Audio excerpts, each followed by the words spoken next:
Je vous remercie. Nous en arrivons donc aux questions et je vous rappelle que la durée des questions et des réponses est fixée à 2 minutes. Nous commençons par le groupe La République En Marche, par Madame Graziella Melchior. Madame la Présidente, Monsieur le Ministre, Madame et Messieurs les rapporteurs, chers collègues, le Finistère est connu pour son agriculture. C'est aussi le premier département pour la pêche, un secteur qu'il ne faudrait pas oublier. Avec 48 500 tonnes débarquées, 2 500 emplois directs et 11 000 emplois induits, la filière pêche est un maillon essentiel à l'économie du Finistère. Aujourd'hui, ce secteur va plutôt bien. Pourtant, 2 dangers le menacent.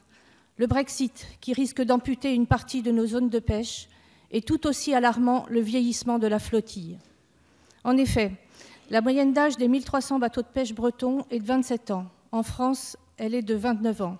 Les 2/3 de la flottille seront à renouveler d'ici les 10 prochaines années.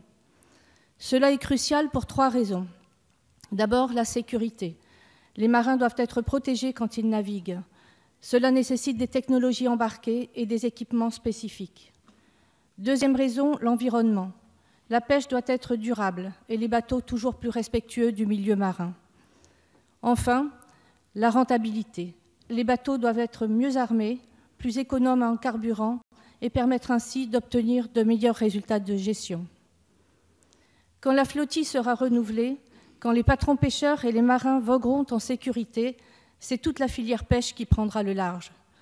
Ce sont des armateurs, des charpentiers de marine, des pêcheurs, des poissonniers et d'autres encore qui auront de l'emploi. Tout cela a un coût, mais c'est quand le vent porte qu'il faut investir. Que comptez-vous faire, Monsieur le Ministre, pour ne pas laisser la filière pêche au bord du quai ? Je vous